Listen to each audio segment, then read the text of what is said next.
believing that love, or even a fleeting connection, is something you can summon with a careless swipe of your finger, is the most dangerous illusion of our time. You think you are browsing faces, searching for a spark in the digital ether, but you do not see the shadows that cling to these profiles. You don't feel the cold breath of what waits on the other side of the screen, hungry and patient. I have seen these connections in my visions. They are not clean threads of light, but tangled, sticky cords spun in darkness, baited with loneliness. They lead not to warm beds and gentle hands, but often to creaking doors, to rooms that smell of dust and regret, to silences that scream what the living dare not whisper. You are not just matching with a person, you are inviting an unknown history, a hidden hunger, and sometimes an abyss that has learned to smile for a photograph. Let us begin with a story that trickled into my consciousness like a slow leak of black ink, staining everything it touched. It concerns a soul named Clara, who saw the world through the soft focus of optimism, a truly perilous lens. She matched with a man named Julian. His profile was a carefully curated collection of artistic sensibilities, photographs of forgotten statues weeping in the rain, quotes from dead poets who spoke of beautiful sorrows, and selfies where his eyes seemed to hold a profound, almost tragic depth. He called himself a curator of memories, a title Clara found poetic. She imagined a man who cherished the fragile beauty of the past. She was horribly mistaken. The memories he curated were not in sepia-toned photographs or dusty books. They were visceral, they were intimate, and they were taken without consent. He was not preserving history. He was stealing it. Their first date was in an old, dimly lit bar that smelled of wet wool and stale secrets. Julian was even more captivating in person, his voice a low murmur that made the encroaching darkness feel like a protective blanket. He spoke of nostalgia, of the tragedy of moments lost to time, of how he sought to capture the essence of a person before it evaporated. He held her hand across the worn wooden table, his fingers cold, and told her she had an unforgettable aura.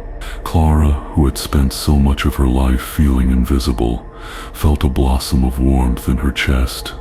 She did not recognize this warmth for what it was, the fleeting heat of a lamp before a moth flies directly into the flame. He was studying her, you see, but not with the eyes of a lover. He was a taxidermist of souls, and he was already deciding where on his wall she would be displayed. He invited her back to his apartment, which he described as his gallery. The word should have been a seal-loo, a rusted key turning in a lock she should have never opened. The building was old, one of those Gothic structures that seemed to sag under the weight of their own history. The air in the hallway was thick and still, and the only sound was the scuttling of something unseen in the walls. His apartment was pristine, clinically so. White walls, minimalist furniture, and one long, unbroken wall covered by a heavy velvet curtain, the color of dried blood. He smiled at her questioning gaze. "The collection," he whispered, his voice a conspiratorial caress. "I only show it to people who can truly appreciate it." He was offering her a glimpse into his secret heart, and she felt a thrill of exclusivity, a fatal vanity that seals so many terrible bargains in the dark. He pulled back the curtain, and Clara's breath caught in her throat. It was not art. It was not a gallery. The wall was covered in hundreds of small ornate frames, like those used for Victorian mourning portraits. But inside each frame was not a picture. There were locks of hair tied with ribbon. There were single pressed flowers, their colors faded to a ghostly whisper of what they once were. There were scraps of fabric, a child's lost button, a ticket stub from a long-forgotten film, and then Her eyes adjusted to the dim light, and the true horror bloomed in her stomach like a black thorny rose. In the center of each arrangement, pinned like a delicate butterfly, was a human tooth. Some were small incisors, others were heavy, stained molars, each frame a shrine to a stolen piece of someone. This was not a collection of memories. This was a graveyard of them. Clara felt the blood drain from her face, the warmth in her chest turning to a shard of ice. Julian watched her, his expression not of pride, but of rapturous hunger. "Everyone a story," he murmured, tracing a finger over a frame containing a strand of fiery red hair and a small pearly canine tooth. This was Amelia.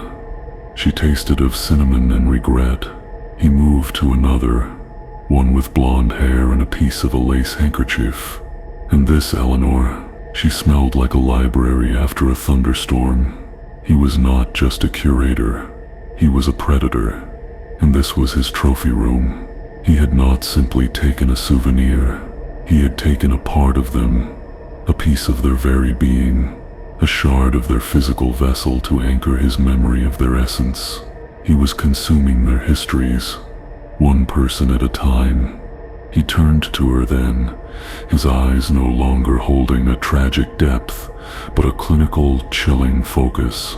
"I've been looking for a new piece," he said, his voice dropping to that terrible, intimate whisper, something to represent potential, hope, before it curdles. He reached out, not for her hand this time, but towards her face, his fingers aiming for her mouth. The illusion shattered. This was not a poet, not a romantic soul. This was a monster wearing a mask of sensitivity, a ghoul who feasted on the intimacy he could steal. The air in the room grew thick, heavy with the silent screams of all the others who had stood where she was standing now, realizing far, far too late that the price of being unforgettable was to be dismantled, catalogued, and pinned to a wall. Clara's survival instinct, long dormant, finally screamed. She stumbled backward, knocking over a small table. The sound was like a gunshot in the mausoleum-like silence. Julian's expression shifted from predatory calm to a flash of irritation, the annoyance of a spider whose web has been disturbed. He took a step forward, his hands now open, expectant. The escape was a blur of terror, a clumsy, desperate scramble for the door. She didn't remember running down the stairs or bursting out into the cold night air.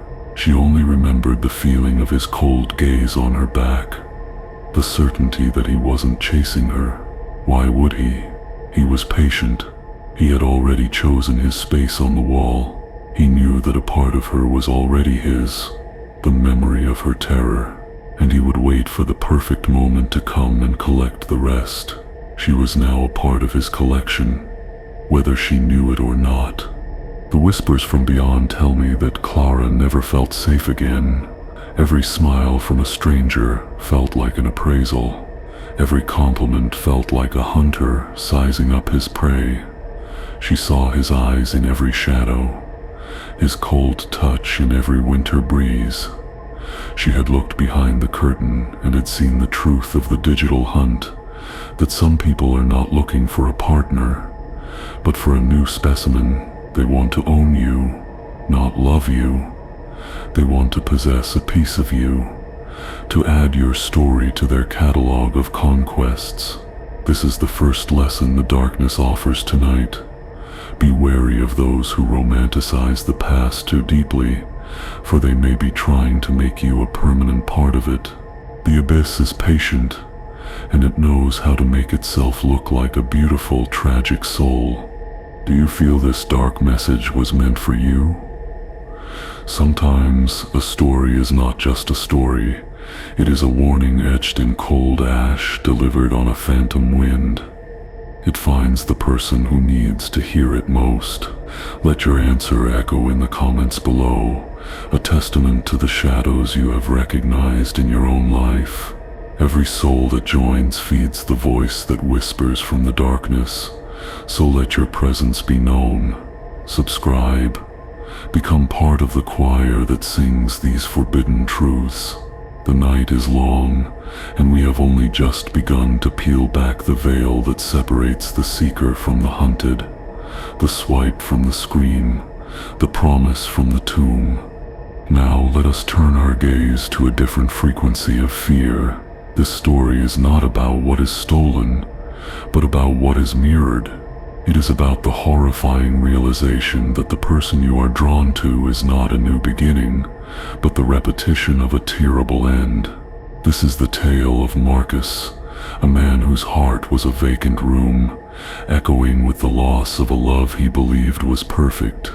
He swiped through the endless parade of smiling strangers on his phone, not with hope, but with a dull ache, a ghost limb of a past relationship. Then he saw her, Elara. It was more than a resemblance. It was an echo. She had the same cascade of dark hair, the same sad knowing eyes, the same way of smiling without ever quite reaching them. Her profile was sparse, almost ethereal, filled with pictures of foggy landscapes and empty benches. It felt familiar. Their first conversation was uncanny. She seemed to know his thoughts before he typed them, finishing his sentences, understanding his specific brand of melancholy, as if she had lived it herself. He told himself it was a sign, a cosmic reassurance that he could find that connection again. He mistook a haunting for a homecoming. He was so desperate to refill the empty spaces in his life that he failed to notice she was not a person, but a reflection in a cracked mirror, showing him a distorted, terrifying version of what he thought he'd lost. He was not talking to a new soul. He was conversing with a ghost, a psychic residue left behind by a tragedy he knew nothing about. She was a lure, a phantom limb reaching out from a watery grave. They agreed to meet at a lakeside park at dusk. Her suggestion: she said she loved the in-between time, the moment the world holds its breath between day and night. Marcus arrived early, the setting sun bleeding across the sky in hues of orange and bruised purple. The air grew cold, the kind of damp chill that seeps into your bones. He saw her standing by the water's edge, a silhouette against the dying light. As he drew closer, the uncanny resemblance to his lost love, Anna, was staggering. She wore a dress of a similar style. Her hair was arranged in the same way, but there was something wrong, a stillness about her, a lack of presence. She didn't cast a proper shadow in the twilight. She was incomplete. She greeted him not with a handshake or a hug, but with a simple, sad smile that did not warm her face. Her skin, he noticed, was pale, almost translucent, and her hands were as cold as the lake water beside them. They walked along the shore, and she spoke in that same strangely familiar way, talking about shared dreams and a future they could have. But her words were hollow, like echoes in an empty cathedral. She spoke of their favorite song, a song he had only shared with Anna. She mentioned a small hidden cafe he and Anna used to frequent. Marcus, blinded by what he wanted to see, called it serendipity. He called it fate. He did not call it what it was, an impossibility. A ghost was wearing the skin of his memories, and he was too lost in the illusion to feel the cold. The conversation turned darker as the last light faded from the sky. Elara, or the thing calling itself Elara, spoke of love as a permanent bond, a connection that not even death could sever. Sometimes, she whispered, her voice like the rustle of dry leaves, when you love someone enough, you just want to keep them with you, forever. Keep them safe from the world, safe from leaving. She looked out at the dark, still water. And for the first time, Marcus felt a genuine shiver of fear, a primal instinct cutting through the fog of his grief. Her eyes, fixed on the black surface of the lake, were not filled with sadness. They were filled with a possessive, chilling emptiness. She was not mourning a love. She was guarding a tomb. Then she told him the story. A story of a love so perfect, so all-consuming, that the thought of it ending was unbearable. A story of a man who wanted to leave, to see the world, to change. A story of a woman who could not let him go. "I knew he wouldn't be happy out there," she said, her voice flat, devoid of emotion. "He belonged here, with me, so I made sure he would stay." She turned to look at Marcus, and in the faint moonlight, he saw it. Her face seemed to flicker, to shift, and for a terrifying second, he saw Anna's face, but it was twisted in a silent scream. The entity before him was a psychic scar, a memory loop of a possessive love that had ended in murder. She had drowned her lover in this very lake, and her spirit was now trapped here, forever seeking to reenact the tragedy. The entity reached for him, its cold fingers brushing his arm. "You look so much like him," it whispered, the voice now a chorus of rustling leaves and lapping water. "You understand. You wouldn't leave me, would you? We can be together, right here. It's so peaceful down in the quiet." Marcus finally saw the truth. The profile, the conversations, the meeting place, it was all a trap. A spiritual fishing line cast into the digital world, baited with the grief of lonely men. He was not her type. He was her victim type. He was a replacement, a stand-in for a ghost's eternal murderous play. The love story she was offering was a eulogy, and the final chapter was written in cold, dark water. The resemblance was not a coincidence. It was a prerequisite for the horror she intended to repeat. He fled. He ran from the lakeside, from the whispering voice that promised eternal peace in a watery embrace. He could hear a sound behind him, not of footsteps, but of something being dragged through wet sand. A mournful, terrible sigh carried on the night air. He didn't look back, for he knew that to look back was to be lost. He had matched with an echo, a stain of a violent act that was now doomed to repeat itself, forever searching for a face that matched its original victim. He had swiped right on a ghost story, and had very nearly become its final gasping sentence. The digital world is a haunted place, my friends. It is filled with the echoes of the dead, the lonely, the lost. They create profiles from our own desires, fashioning masks from our deepest griefs.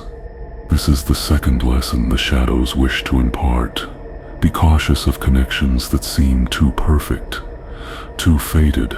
A true connection is built, not found fully formed. What you may perceive as a soulmate, a miraculous reflection of your own heart, could be something far more ancient and predatory. It could be an entity that has studied you from across the veil, learning your weaknesses, your sorrows, your desires.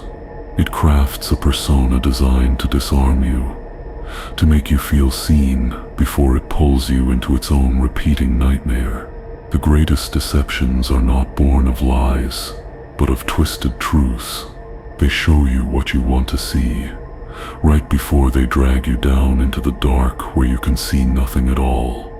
The third story I must unfurl for you tonight is a cautionary tale written in the silent, watchful language of the crow. It is about surveillance, but not the kind conducted with cameras and microphones. This is about a gaze that transcends the physical, a presence that seeps through the cracks of your digital life until it is breathing on the back of your neck in your own locked room. It is the story of Leo, a graphic designer who lived a life of quiet order, his world contained within the clean lines of his apartment and the glowing rectangle of his computer screen. He met a woman named Serafina. Her profile was an enigma, a collection of striking artistic photos where her face was always partially obscured by a shadow, a lock of hair, a raven's wing. It was mysterious, and to Leo it was intoxicating. Their connection was immediate and intense, conducted entirely through text. She was witty, intelligent, and deeply perceptive.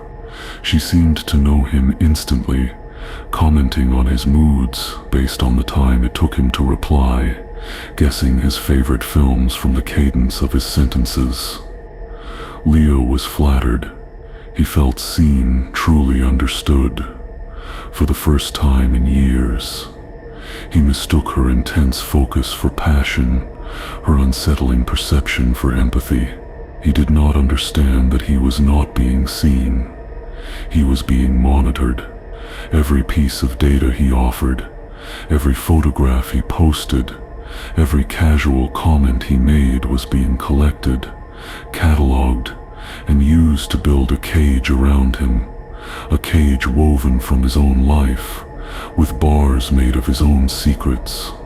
They had been talking for weeks, but she always had an excuse to avoid a video call or a real-world meeting. She said she was shy, that she wanted to build a pure connection of the minds first. Leo, a romantic at heart, agreed. But then strange things began to happen. He posted a photo of his lunch at a small cafe, and minutes later she sent a message. "I love the way the light hits the window at that table. Be careful, the coffee is often too hot there." He was unnerved, but chalked it up to a coincidence. She must know the place. But then it happened again. He mentioned a headache in a private message, and a pharmacy delivery service arrived at his door an hour later with his preferred brand of painkillers, a delivery he had not ordered. The note simply said, "Feel better." There was no sender. The feeling of being understood was slowly souring into a feeling of being observed. He started to feel a constant, low-grade paranoia. It was as if a hidden eye was always on him. He would be working late in his apartment, the only light coming from his monitor, and would get a message from her. "You should take a break. Your posture is terrible when you're tired." How could she know? He would glance at the dark windows of the buildings across the street, searching for a telltale glint of light, a watching figure. But there was nothing, only the cold, indifferent city staring back. The terror was not in a direct threat, but in the complete and utter violation of his privacy, a slow, creeping erosion of his solitude. The breaking point came one evening when he was on the phone with his sister, complaining about a leaky faucet in his bathroom, a minor annoyance he hadn't mentioned to anyone else. 10 minutes after he hung up, a message from Serafina arrived. "I can hear dripping," it read. "It's a terribly lonely sound, isn't it? Drip, drip, drip, like a clock counting down to something." Leo felt a cold dread wash over him that was so intense, he nearly dropped his phone. It was impossible. There was no way she could have heard it. His apartment was soundproofed. He was on the 12th floor. The logical part of his brain screamed, but the primal, terrified part knew the truth. She wasn't watching from a window. She wasn't hacking his accounts. The surveillance was more intimate, more violating than that. He confronted her, demanding to know how she knew these things. Her replies were evasive, poetic, and chilling. "We're connected, Leo," she wrote. "I don't need to see you. I just listen. The city whispers your secrets to me. The wires in the walls hum with your thoughts. The glass in your windows remembers your face." She was not a stalker in the conventional sense. She was something else entirely, a psychic parasite, a consciousness that had latched onto his digital footprint and used it as a bridge into his physical reality. The raven's wing in her photos was not just an artistic choice. It was a symbol. She was the watcher, the dark bird perched on a wire, seeing all, knowing all, the eye in the sky. In a fit of panic, Leo deleted the app, blocked her number, and shut down all his social media. He sat in his silent apartment, the only sound now the maddening drip from the bathroom faucet. He felt a profound sense of relief, the feeling of a heavy weight being lifted. He was free. But as he went to bed that night, he glanced at his own reflection in the dark screen of his television, and for a split second, he saw her face superimposed over his own, her dark, obscured eyes staring back at him from the black mirror. A final message appeared on his phone, from an unknown number. Just one word: peekaboo. The terror was not over. He had only closed the door. He had not banished the presence that now knew the layout of his home and the rhythm of his own frightened heartbeat. He had invited a phantom into his life, a digital ghost that could walk through walls and read the thoughts behind his eyes. The convenience of modern connection is a double-edged sword. It opens doors, yes, but it also removes the locks.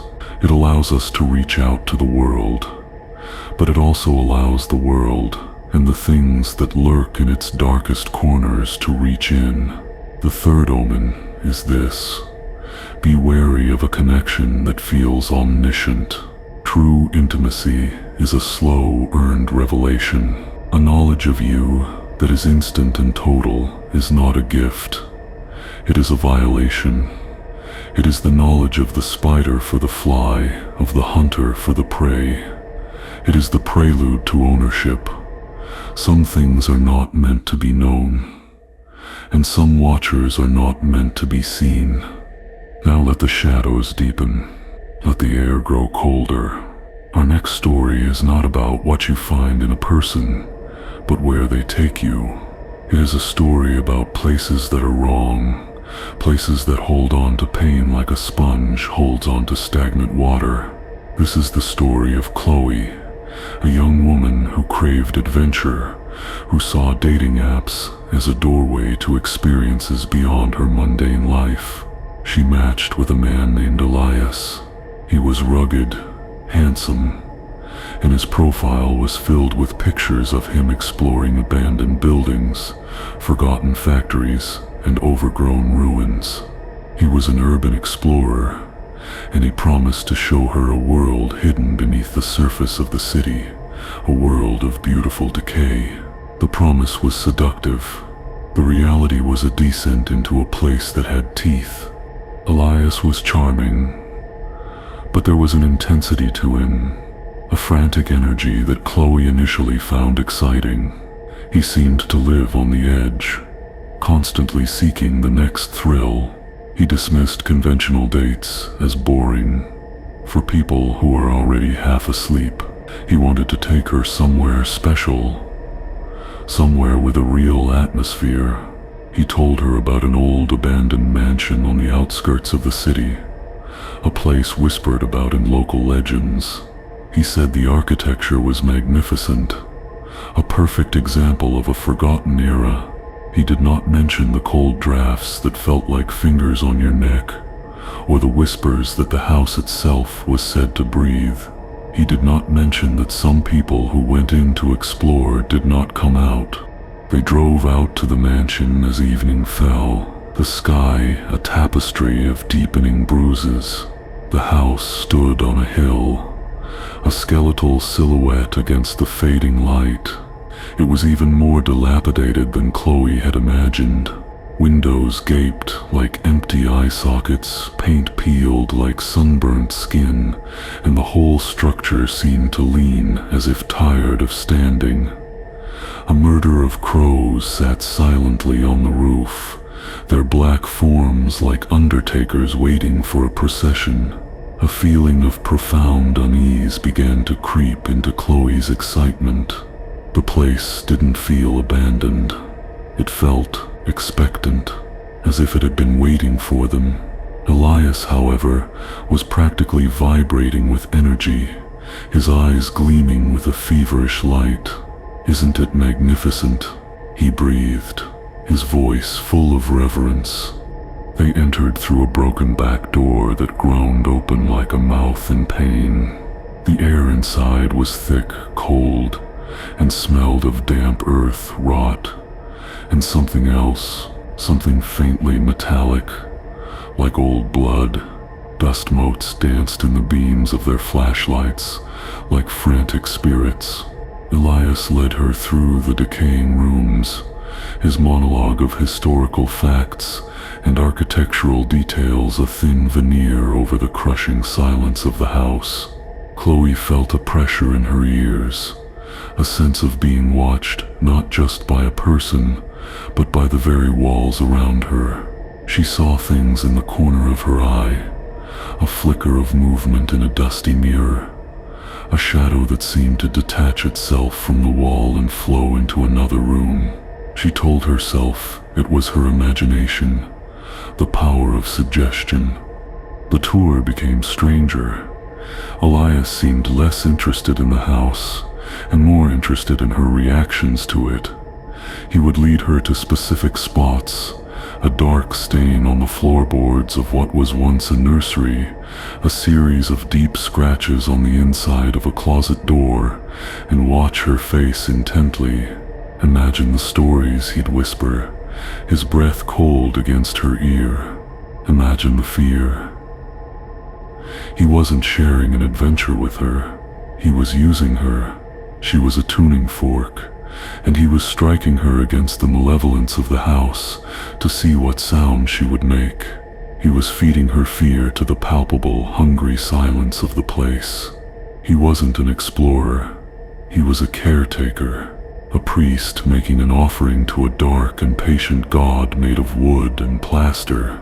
The climax arrived in the grand ballroom. The ceiling had caved in, allowing moonlight to spill onto the warped floor like a ghostly spotlight. In the center of the room, Elias stopped. "This is the heart of the house," he said, his voice dropping to a near reverent hush. "This is where it's strongest." He turned to face her, and his face was no longer that of a handsome adventurer. It was a mask of ecstatic madness. "Don't you feel it, Chloe?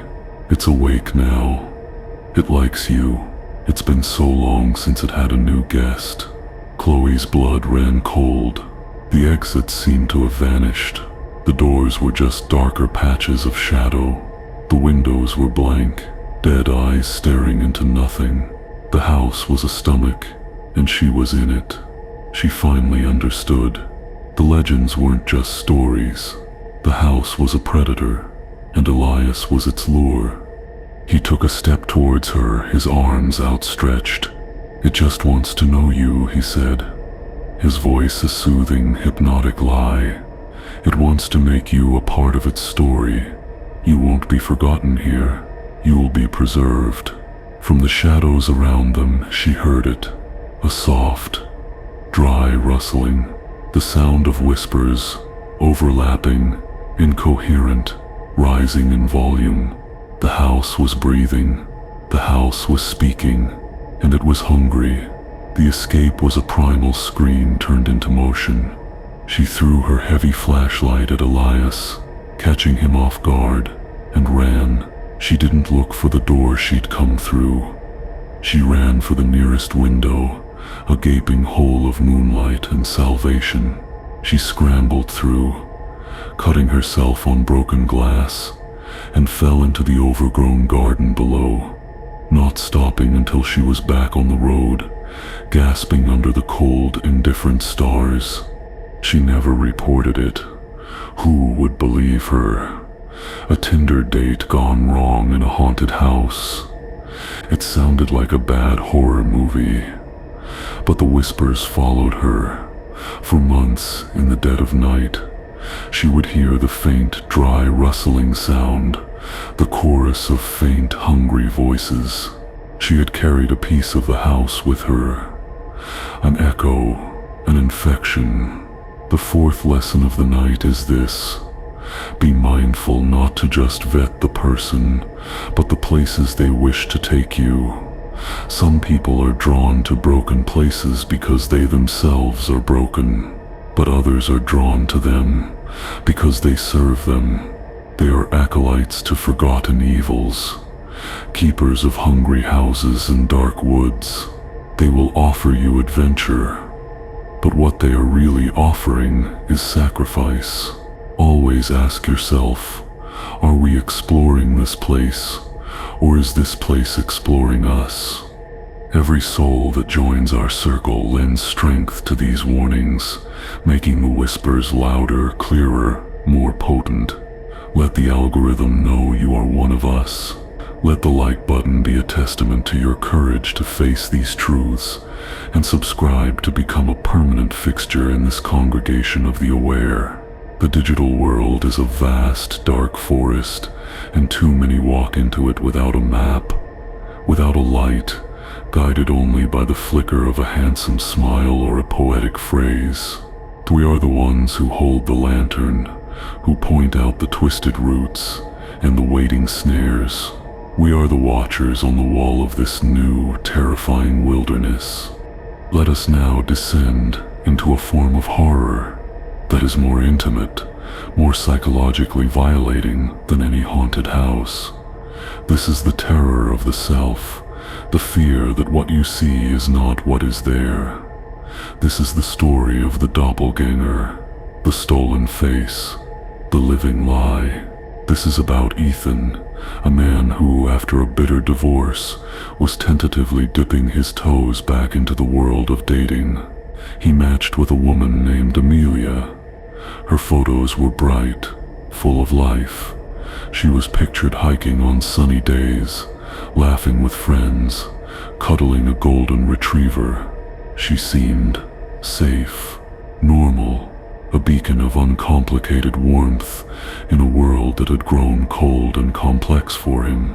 She was the opposite of a broken mirror or a creaking door. She was sunlight. They exchanged pleasantries, their conversation easy and comfortable. She was a nurse, she said. She loved her job, helping people. They arranged to meet for coffee at a busy, well-lit cafe in the middle of the city. Ethan, cautious by nature, chose the location deliberately. It was public. It was ordinary. It was safe. He arrived a few minutes early, securing a table by the window. He was nervous, but hopeful. He saw a woman enter who matched Amelia's description. Same height, same build, same auburn hair. But as she approached his table, a knot of unease tightened in his stomach. Something was wrong. Terribly wrong. It was her, but it wasn't. The woman who sat down opposite him had Amelia's face, but it was like a poorly made mask. The smile from the photographs was there, but it was fixed, painted on. It didn't reach her eyes. And her eyes, in the photos, they were warm, full of laughter. These eyes were flat, cold, like chips of gray stone. They seemed to look at him, but also through him, as if calculating distances and angles. The vibrant, sunny persona from her profile was gone, replaced by a chilling stillness, an unnatural calm. She asked, and her voice was not the cheerful melody he had imagined. It was a low, monotone hum, devoid of any inflection. It was the sound of a machine mimicking human speech. Ethan tried to brush it off as nerves. Maybe she was just awkward in person. He attempted to make small talk, asking about her day, her job as a nurse. "It is efficient," she replied to his question about her work. "The systems of the body are fascinating, so fragile, so easy to disrupt." She didn't speak of healing or compassion. She spoke of the human body as a mechanic would speak of an engine. The conversation was stilted, bizarre. Every question he asked was met with a literal, emotionless answer. She did not ask him anything about himself.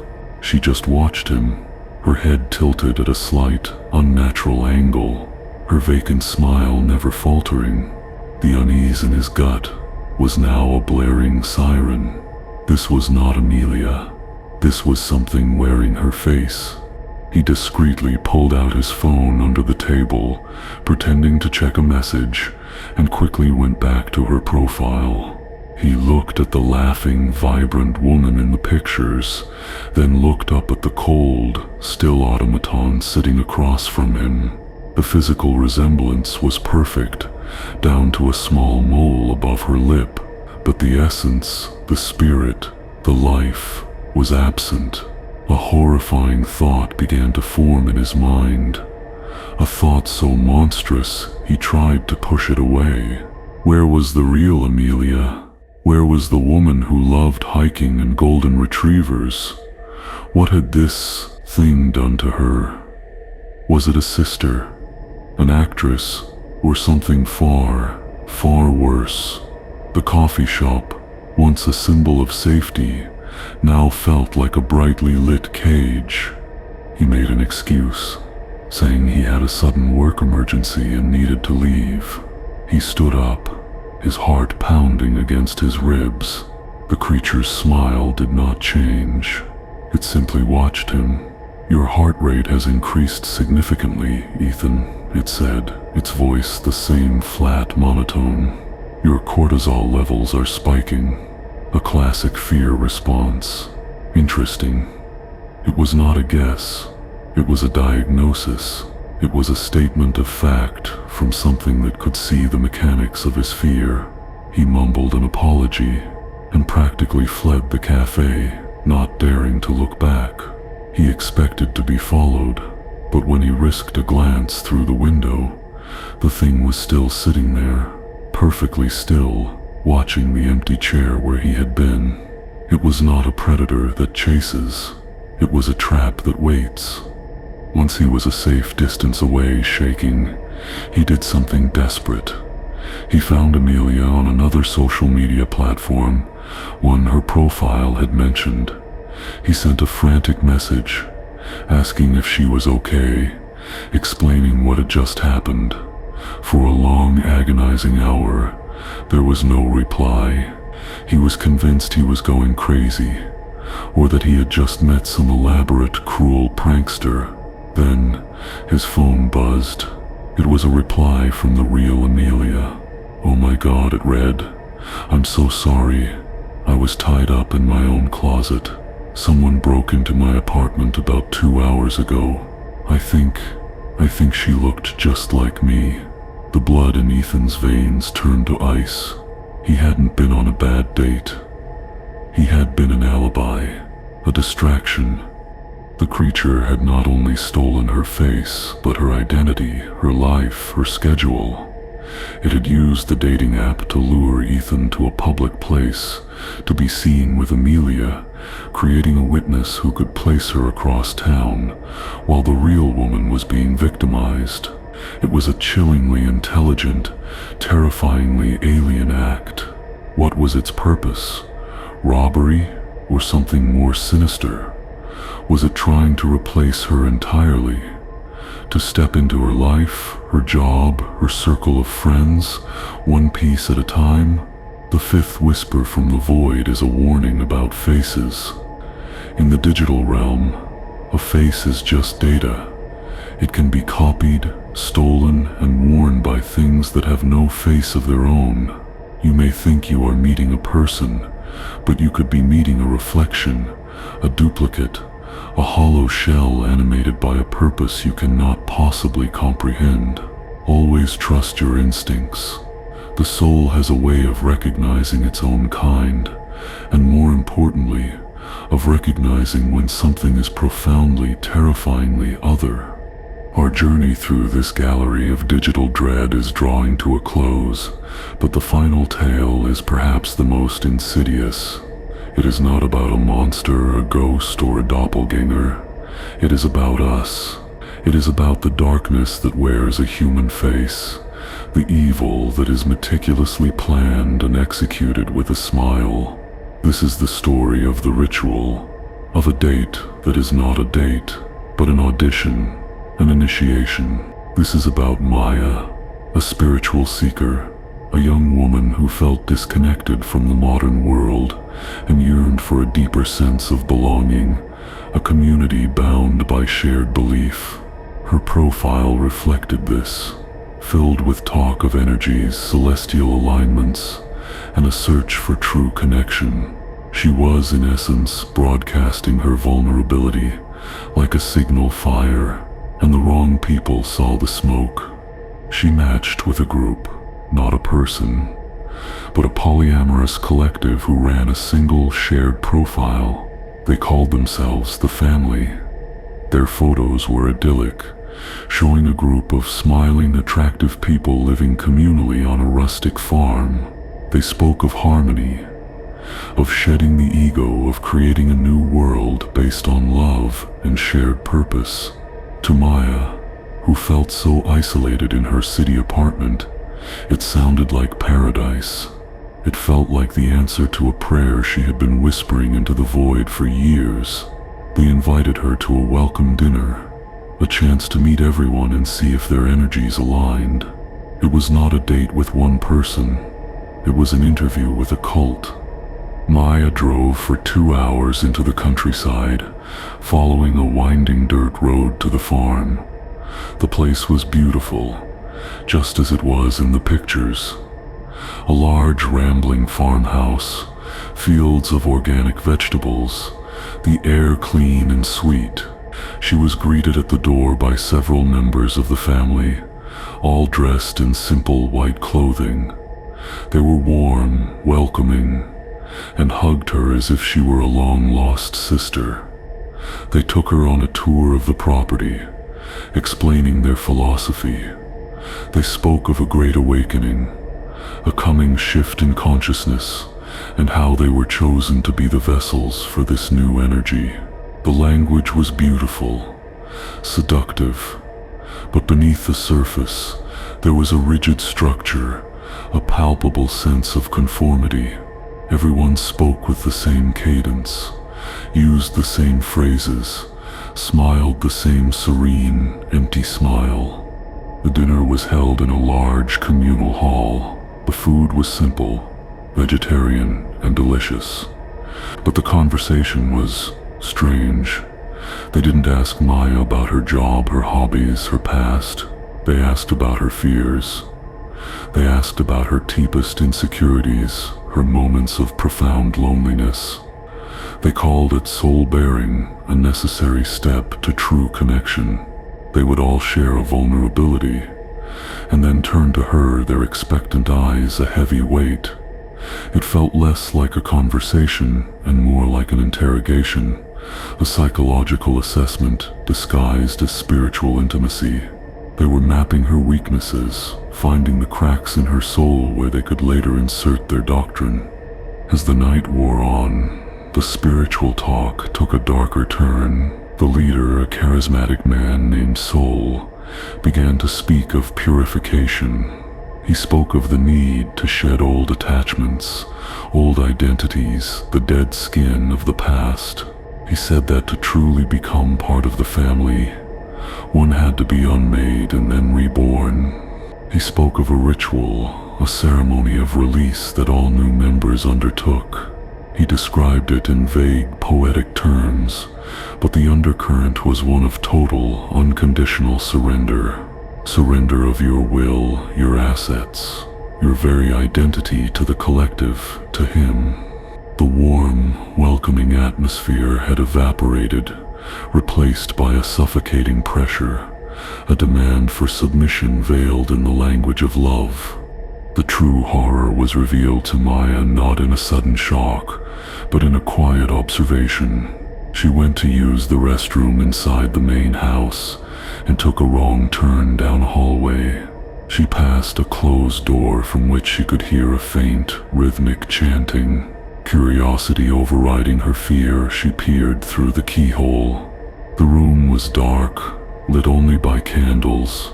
In the center, a new member, a young man who had arrived a week before her, was kneeling.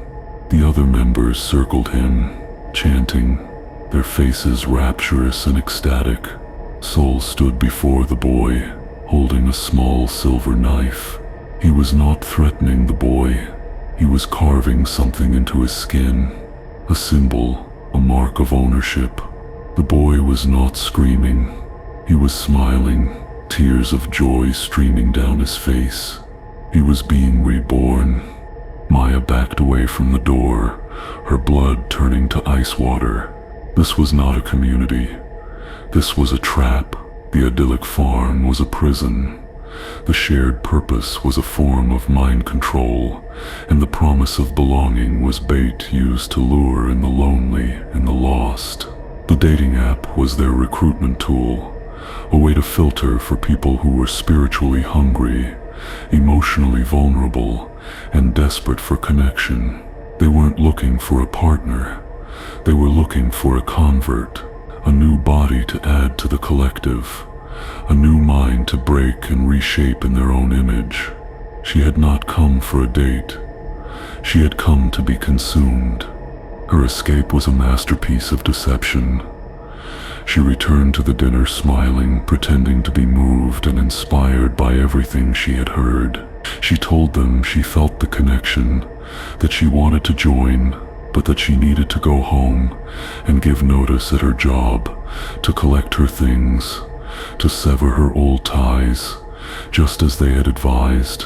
They believed her. Her performance of conversion was so convincing that they celebrated her, hugging her, welcoming her to her new life. They let her walk right out the door, believing she would be back in a week, ready to be unmade.